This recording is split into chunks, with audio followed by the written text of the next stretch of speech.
my question for you, Mr. Moses, is how do you stay young-minded? Role models help. Role models give you confidence. Sometimes when you don't know what to do, the average will do it for you. Welcome, everybody, to the What Works For You podcast, a show where we discuss what works for different folks. There's a lot of good things out there, a lot of positivity. It's just a matter of finding, what gem works for you. So we're going to be mining today.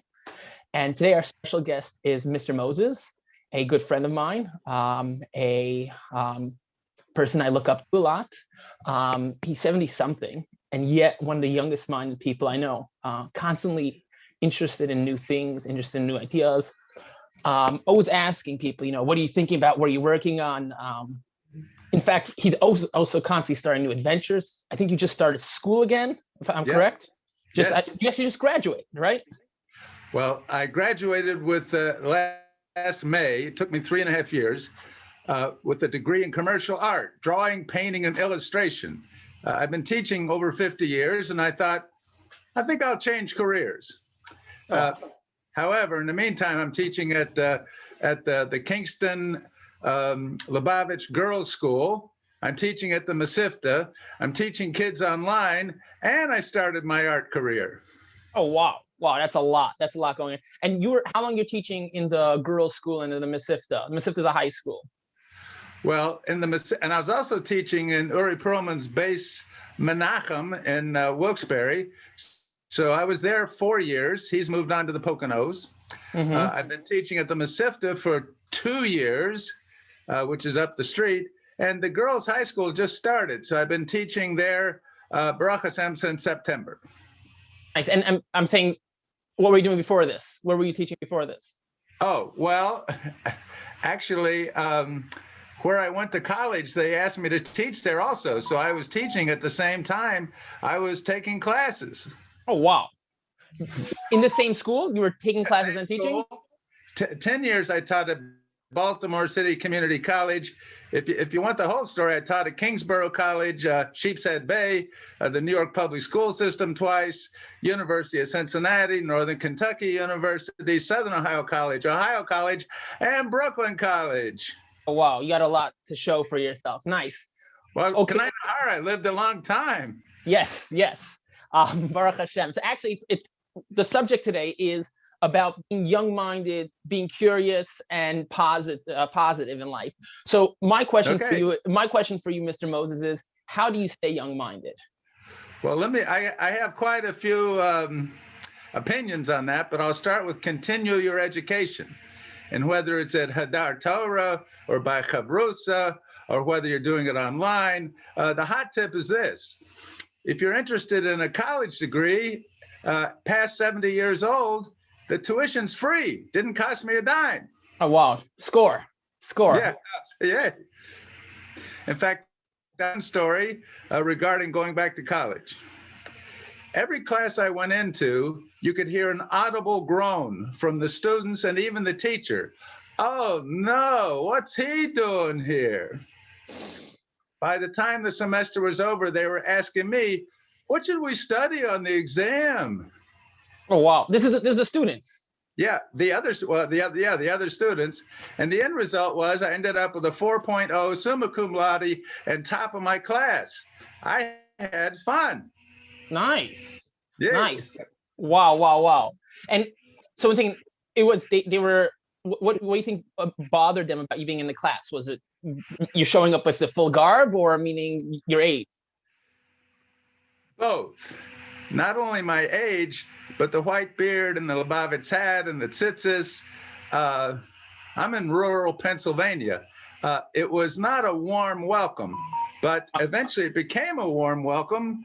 And I think the secret is this, by being warm myself. Nice. Genius. Wow. So let me ask you, meaning staying, okay, so we start off with asking young mind. It's you're saying constantly being educated. Yes. Staying warm. Would you say that has to do with your young-mindedness? I mean, where would you say that comes in? Well, whether we go to Hasidus or whatever philosophy, I always have in my mind that everything is happening exactly the way it should, all the time. In other words, hashgacha pratis. And therefore, little things that happen that seem negative, I realize they're actually positive. I just have to be patient. Now, that causes you to be warm because you're cheerful and smiling all the time. Interesting. So you're not saying that you put on a warmness. It's a natural, based on your perspective, based on your understanding that everything is here where it's meant to be. You walk in with a positive attitude. You walk in with a very welcoming attitude. You said it beautiful. Interesting. Wow. Wow. Okay, so this is actually interesting because meaning I mentioned in the intro that you're constantly interested in people, and a lot of people when they're meeting new people, they'll be a bit more, slow, a bit more reserved, taken aback. I find with you, you've got this confidence, you got this awareness who you are. You know you're here to share. You know you're here. You know who you are. You come with a presence. You rock a mask, beard. You're a character, Baruch Hashem. And yet, yes. But yet at the same time, there's a certain humility and curiosity, which a lot of people who are very curious and very open, a lot of times don't have a strong presence. And a lot of people with a strong presence are sometimes reserved. So how do you keep that balance? Well, first of all, let me give you credit. I never even thought of it as curiosity, but you're right. I'm curious about everything. So you've actually taught me something, and I'll say the ultimate teaching moment is when the student teaches the teacher, which, by the way, as you also know, is Chassidus. So yes. Yes. Wow. But anyway, what's curiosity lead to? I'd been reading about all these things that are happening on campus: cancel culture, liberal professors, anti-religion. I said, I got to see that for myself. That doesn't sound right. I want to go see what's going on. Well, not to mention I was interested in an art degree. Not only did I get to see what was going on, one of the professors asked me to team teach with him. What does that mean? Well, even though I was a student, he was teaching a course in culture and mass media. And I told him, I know nothing about mass media. I don't know anything about sports. I know nothing about music. I can't do it. He said, you know your perspective. I said, okay. Now, this is the result of being curious, by the way. I wanted to see what these liberal professors were like. He taught me a one-liner that got it across to me in one sentence. He began every class like this. He said, if I mention God in this class, I'll be arrested. But if he mentions God, it's fine, which means I was a student. I had freedom of speech. He didn't. So he would talk about movies and music and stuff. And then he said, Mr. Moses, what's your perspective? And I said, well, the 7 Noachite laws apply here. And pretty soon I'm handing out 7 Noachite law cards. And the kids became more curious about me than I was about them. Or at least it was equal. Nice. Wow. So this is happening in your last time you went to college, when you were already, okay, as a senior. Wow. So, and the teacher met you before this? Did you meet the teacher before he had this interest in you joining in his teaching, or you just walked in? Such good questions. I'm in an art class. The guy comes in to talk to another teacher, and naturally there I am in tzitzis and a beard and a hat, and I'm painting pictures, and he wanted to know who I was, so he came over and talked to me. Week after week, he would come over and talk to me. He said, I want you to teach with me in my class. I said, how am I going to do that? I got to graduate. I'm taking classes. He said, we'll give you credit for taking it and teaching it. I went like, okay, well, these liberals are a little more flexible than I thought. In fact, I became greatly fond of him. Wow. So he literally invited you into his class just to bring in God and bring in Jewish perspective or Torah perspective. Yes, he did. That's because powerful. it was mass media, culture, and he wanted my perspective because I don't know what he was talking about. In the movies he was referring to, the music he was referring to, I don't know what it was, but I can tell you that he gave enough detail. And he would show movie clips and do a history of movies. He started out, I recall, with Orson Welles and Citizen Kane, and he would give his usual lecture. But then he would say, "Mr. Moses, what do you think about this?" And I would give my perspective. And the kids, it turned out, were hungry for this type of knowledge. Wow. Wow. Powerful. Jewish kids in there, kid named Gross, and on. And they weren't from, but it's an issue of misconception. My misconception was that liberal universities and colleges and campuses are places of indoctrination that are very, turns out, my misconception was equal to their misconception. A frum guy, he's not part of our world. We don't know what he's talking about. We actually got along together very well. Nice. Wow. Powerful. You know, it's actually interesting. One of the Hayom Yoms is about a chassid makes an environment, right?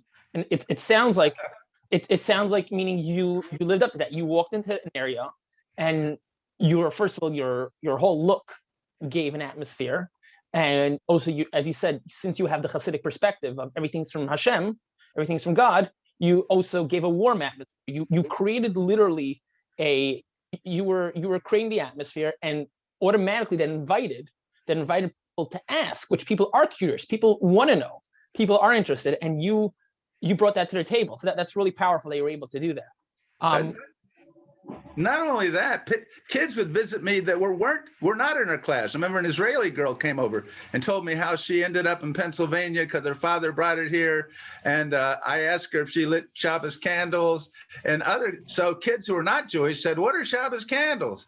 And it just went on and on. Wow. So what I'm getting at, it extended beyond the classroom. It extended to why I would walk down the halls and say hello to people. But I would say, "Shalom Aleichem." And they look at me and go,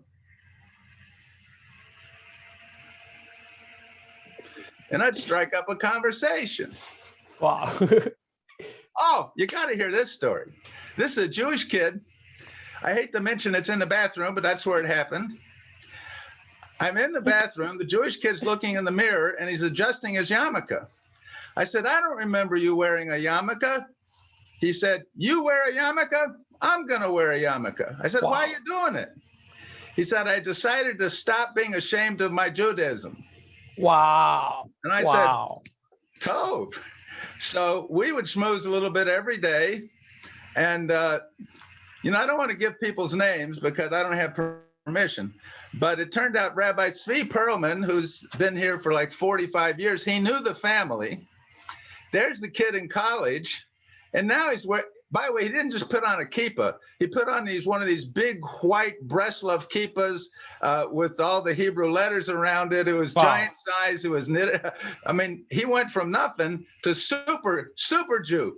Wow. Wow. That's powerful. That is powerful. It was fun. Yeah. Well, so it sounds like you're a powerhouse, meaning I see it when I meet you. I think where people are going to hear this through the recording. But it sounds like meaning you're a ball of excitement or a ball of empowerment. So you shared how you have a perspective that brings that out, and I imagine that keeps you meaning.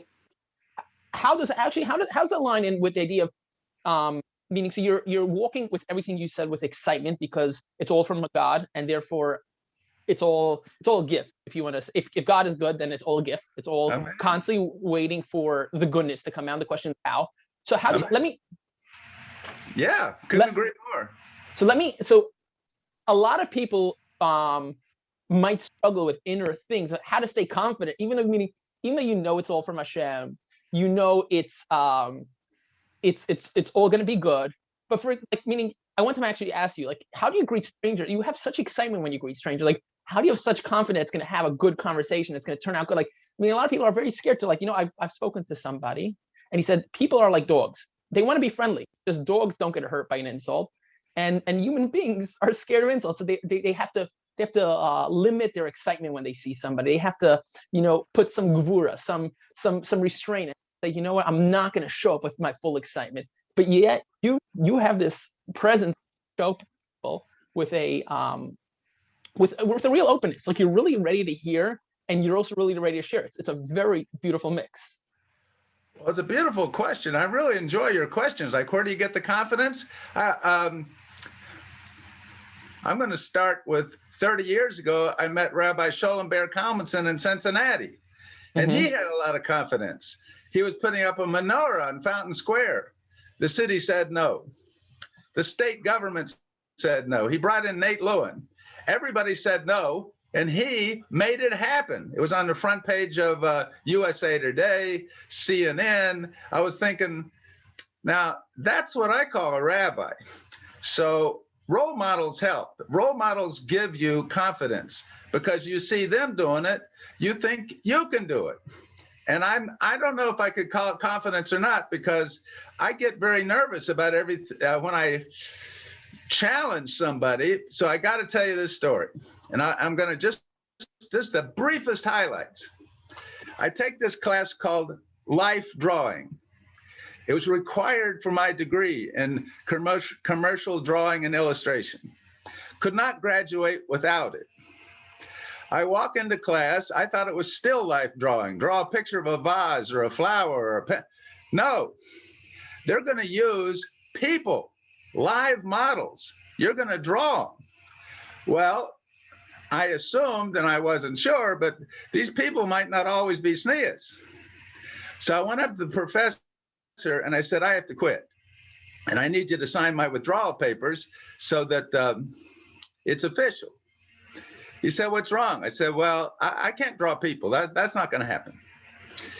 And then I went to now keep in mind, I'm now against the system that I want to graduate from, but there was no choice. And I didn't even have any real evidence of what was going to happen. I just had to say no.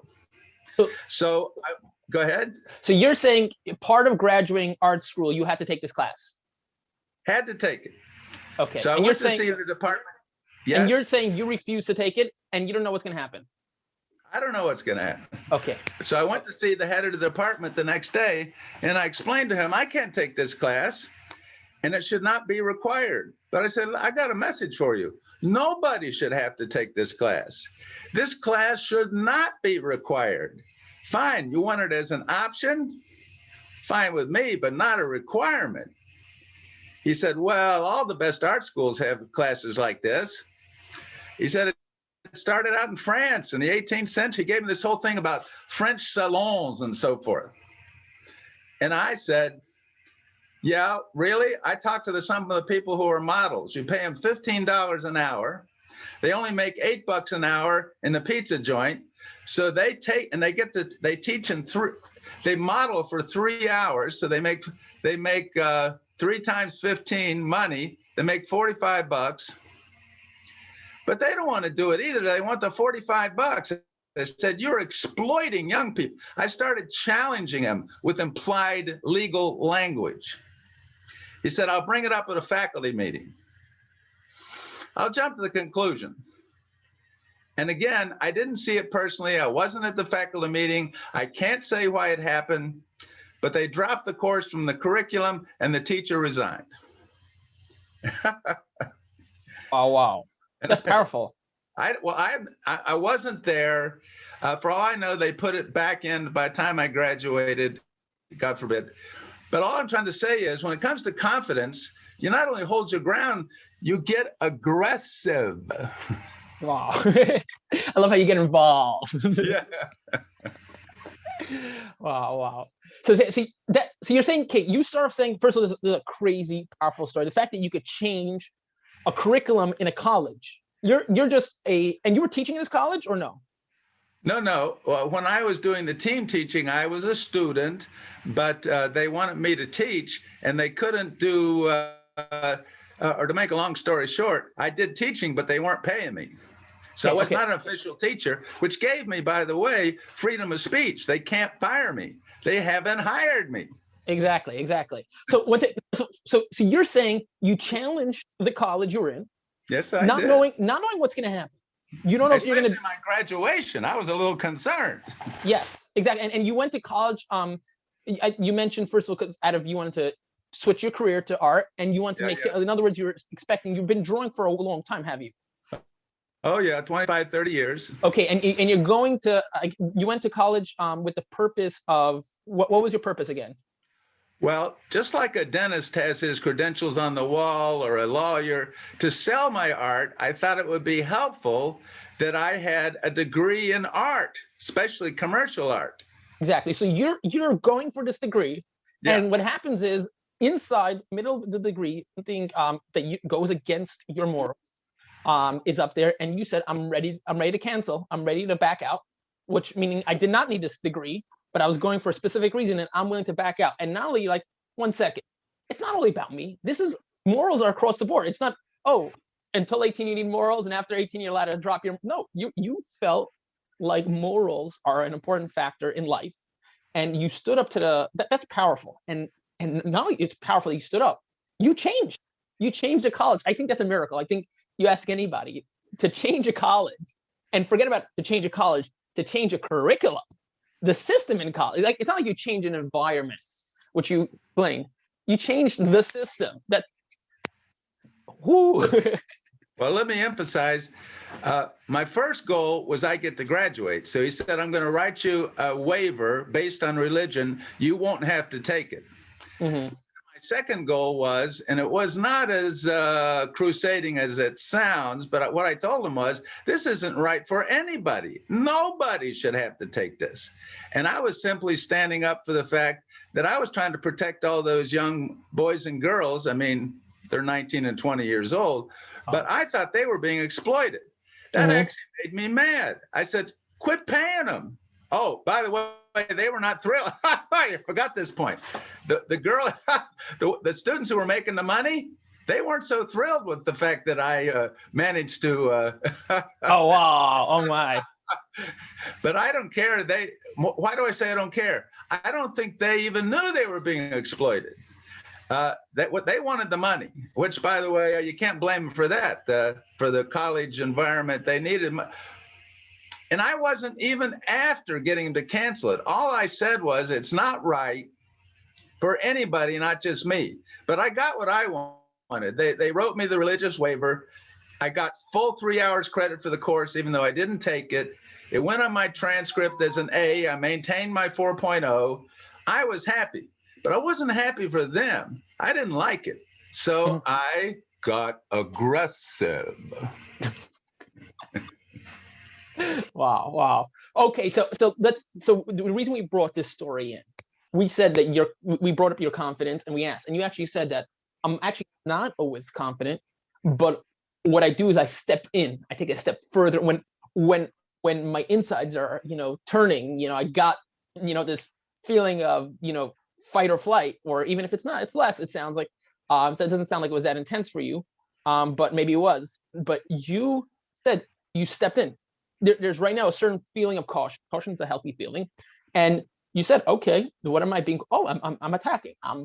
There's a reason why I'm feeling a bit, maybe I shouldn't do this, right?"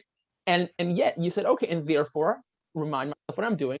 Okay, I'm going for this, and you went for it. That's not only you understood me very well, but I want to give you a story where I did not step up, where I did not assert myself. I wasn't sure what to do, but Hashem took over, and it worked out very well. Now, I'm emphasizing, we're just describing how I stepped up, but no, I was scared to death. I didn't know what to do. Here's what happened. I'm painting in my painting class, and I had to go to the bathroom. It's a 3-hour class. None of the 20-year-olds had to go to the bathroom, but I had to go to the bathroom. I'm drawing a painting of a rose.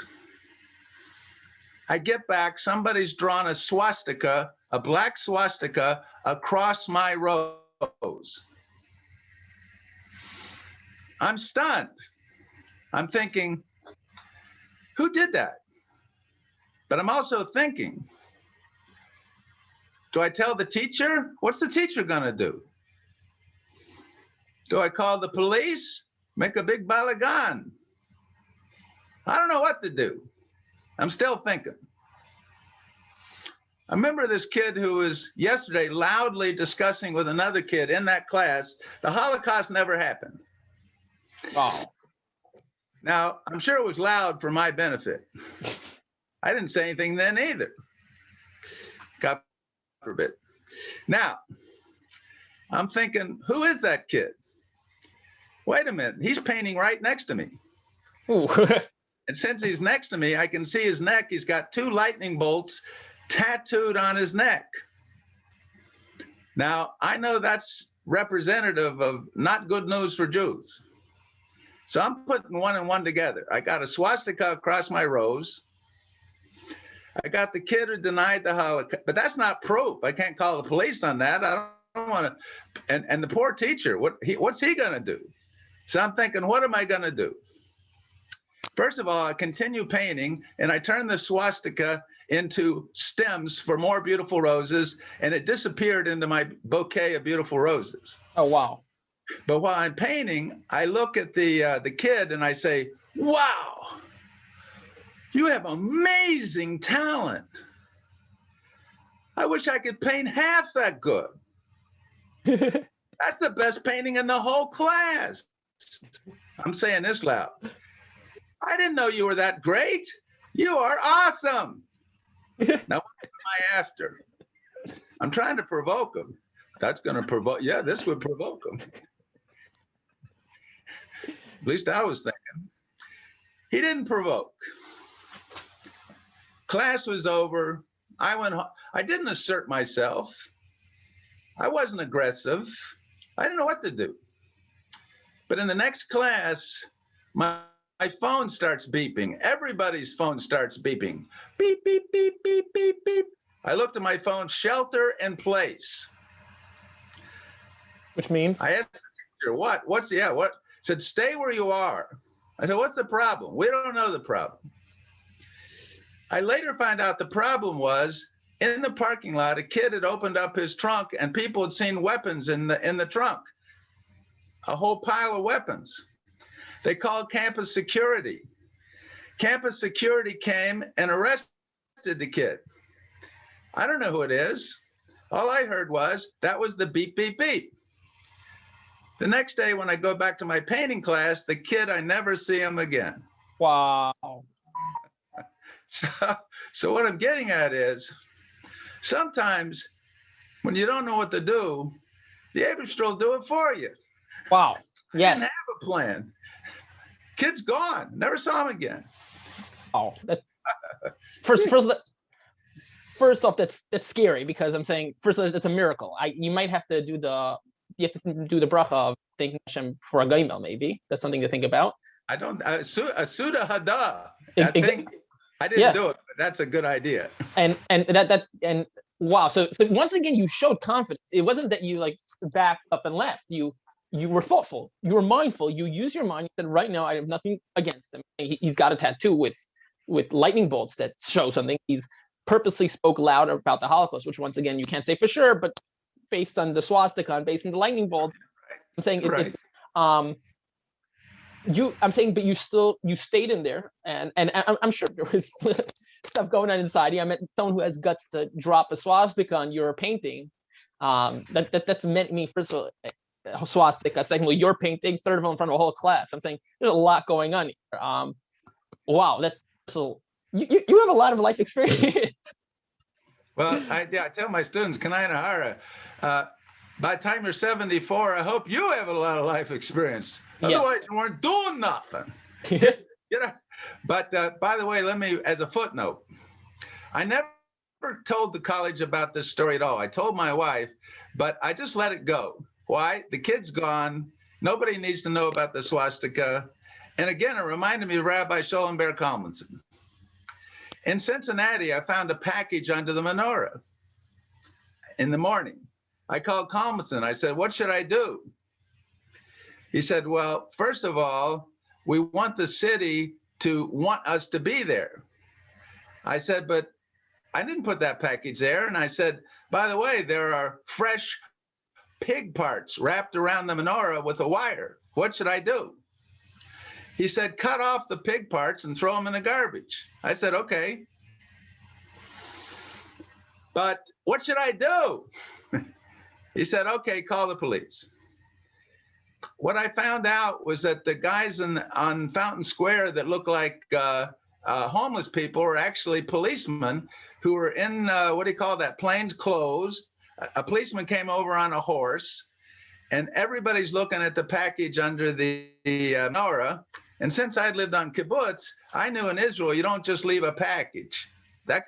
An abandoned package can be a problem. Exactly. So I tried to explain to the policeman that could be a bomb. He's talking on his little walkie-talkie, whatever. Everybody's talking around. I got bored. So I went over and pulled the package out, opened it up, and it was gifts from different churches saying God loves the Jews. They were so proud of us for putting out menorah. Wow. Wow. So, but why did I tell that? That taught me what to do when a kid draws a swastika on your artwork. You outsmart them. Don't let the city think that they should never let your menorah up there, that you're the cause of the problem. Solve the problem. Interesting. Wow. Okay, that demands a lot more. I'm gonna have to think about that a lot. Meaning, just interesting, because that's a different perspective of dealing with anti-Semitism.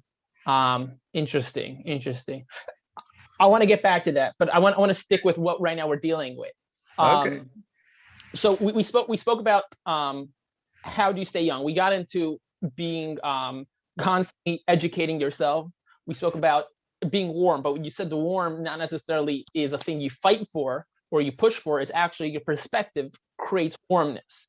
And you happen to share that your perspective is that everything's from Hashem, everything's from God, and therefore you're constantly walking around with this warmness, and you have this confidence because you know that, first of all, you said you had role models who showed this confidence, and it seems like your role models had this similar perspective that it comes from God, and therefore you walk around with confidence. So that's really powerful. Actually, you one time, I one time asked you this question a different time, and you said something about the chances of somebody being warm to you and liking what you like is so little that every time, you want to share this with us? It's contagious. Well, I'm just saying, a smile, a friendly gesture, a welcoming voice, it's contagious. I bet that's Hasidus too. I just don't know what the source is. But I can only tell you that, and I have such an endless supply of stories of how just by being nice, that's the word I would use, the not so nice person starts becoming nice. But I'm not sure which particular story you're saying, so I can't. So you're saying is the chance of somebody being your friend or being warm to you is so little that you get excited every time somebody is actually, everyone is responsive to you. So you're constantly surprised in a positive way. You're constantly blown away by people's kindness. You remember this or no? That's it, but I wouldn't use the word everyone. Just like I wouldn't say that I'm always aggressive and take. Sometimes people respond. Sometimes they don't. Exactly. Yes. Yeah. Exactly. Okay. So then let me move on to the next question. You mentioned you're curious. Let me ask you, how do you stay curious? What type of things catch your mind? Like, what type of things catch your attention? Well, let's talk about the fact that I used to go to your house for Shabbos with my wife, Esther. Mm-hmm. You were a little kid. Yes. And I would occasionally mention science and Torah topics because I was curious. Apparently, I got your attention because by the time you went to Beis Menachem, Uri's yeshiva in Wilkes-Barre, you invited me to come and give a lecture on science and Torah. Yes. The rest is history. I've been here for the last 6 years as a result of that invitation. But what was the curiosity? Science. Science appears to contradict Torah. How can that be? Which is right? Well, here's how aggressive I am about being curious. Rabbi Sholem Ber comes, why do I mention him? He took me under his wing like I walked in I told him what I thought, and he said everything. I learned words like Gornished, Bubba I'm going like, whoa. They were used on you. Yeah, he agreed with nothing I said when I first met him. I met him on a Sunday afternoon. We talked for a couple of hours. I kept telling him who my heroes were, Gornished, what I believed in, Bubba Meister. I'm going like, whoa, you can learn something from a guy like that. So I stayed by him for years. But here's one thing he told me. He said that the world wasn't even 6,000 years old yet. Mashiach will be here guaranteed by the last 7,000, but earlier would be better. And I'm going like, hold up, whoa, hello, I know my science. And at that time, the theory was the universe is 13.6 billion years old. So I'm thinking, how do I reconcile this? Turned out, I was traveling across the country selling art. I get to the Grand Canyon. I'm looking down in the Grand Canyon. In the days before cell phones, there were phones in little booths on poles and stuff, but there were no cell phones. Yeah. Pay phones. I'm looking at it, and I realized not only had I read, but you can look at the Grand Canyon and see how many layers of limestone, and you can count how long it took to cut that hole into the ground, and it's more than 6,000 years. So I call Rabbi Kalmanson. Rabbi Kalmanson, I'm at the Grand Canyon. It took more than 6,000 years for the Colorado River to cut that hole in the ground. Kalmanson is quiet. Yaakov Meish. Yaakov Meish.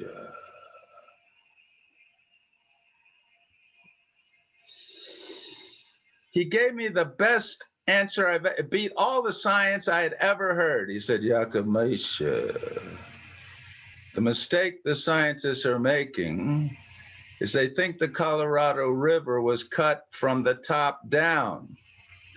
But during the Mabul, boiling water shot from the bottom up. Interesting. Not only did that age the rocks, he said,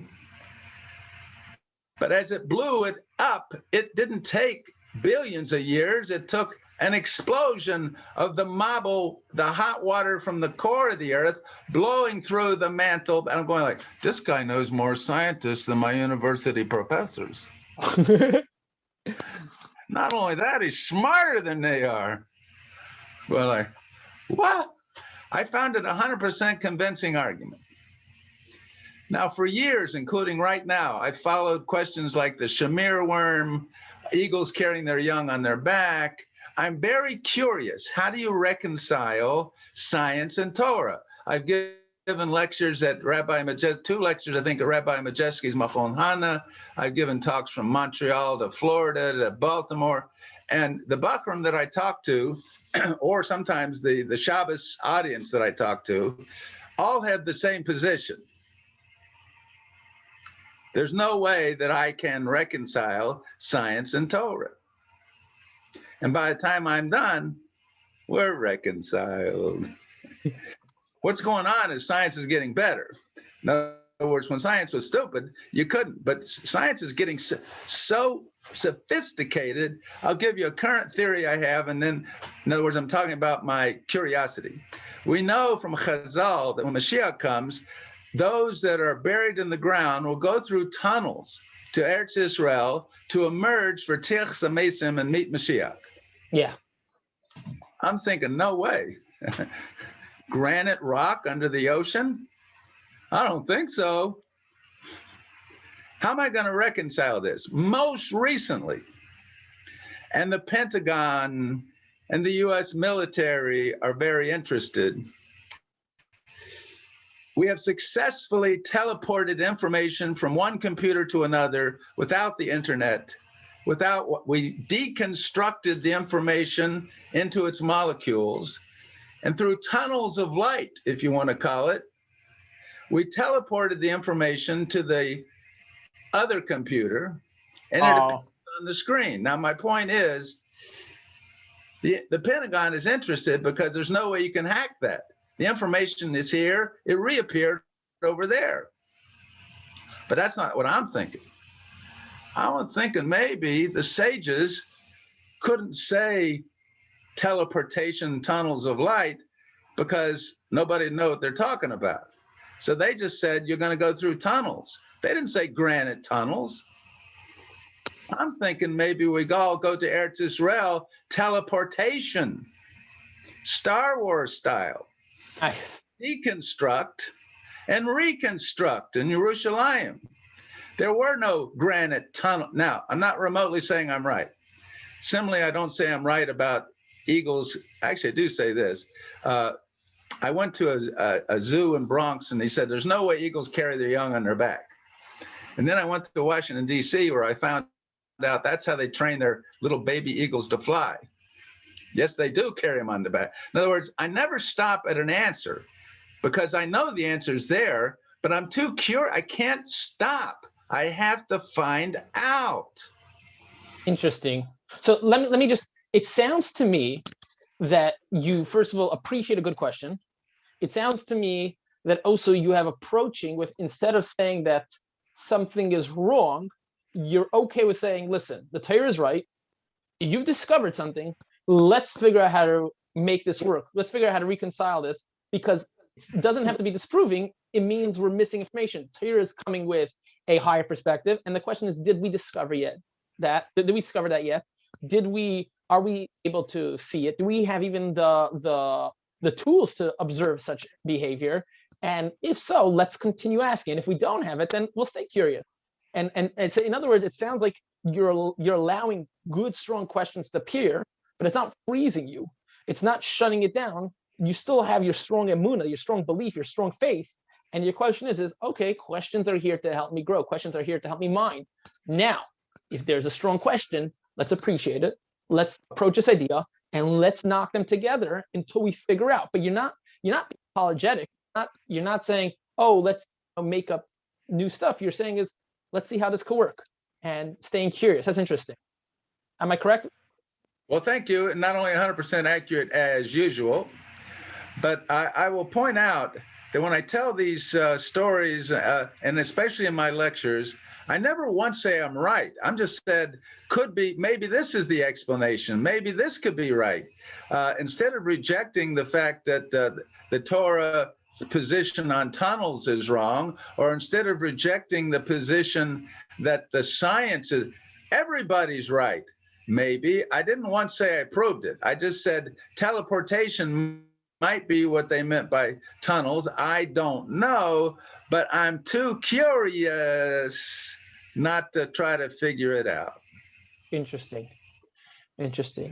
I think right now, first of all, thank you very much for sharing that. We've been through a lot, and there's so many more questions I want to ask you. First, about staying young. Second, about all your stories. You've been great, exciting, funny, entertaining, and insightful. So let's just clearly go through what we went. We asked about how to stay young. You brought up the idea of staying educated, constantly being curious about new things. It sounds like you have a warm perspective to life. Meaning there's so much I could say about this perspective. It adds probably acceptance, gratefulness. I'm saying you mentioned the perspective of realizing everything is from Hashem, everything's from God. And there's so much that perspective brings. I'm saying, and you could see across the board what it's bringing out in your stories, what it's bringing out in you. And there's so much more I want to ask. We're going to have you down for another episode. This has been great. Before we go, Mr. Moses, before we go, if any last things you want to share with the crowd? Whoa, that was too fast. Is there something relaxing I want to share with the crowd? Why? Is there anything you would want to share? Parting words with the audience? Oh, you mean to conclude? Yes. To finish. Just that everyone should have a joyful, happy other. Yes. That you should have a satisfying and beautiful Shabbos. Amen. And invite somebody you don't know. Nice. I like that. Shabbos. I like that. Wow. Okay. Thank you very, very much, Mr. Moses, and have a great day. All Till right. next time.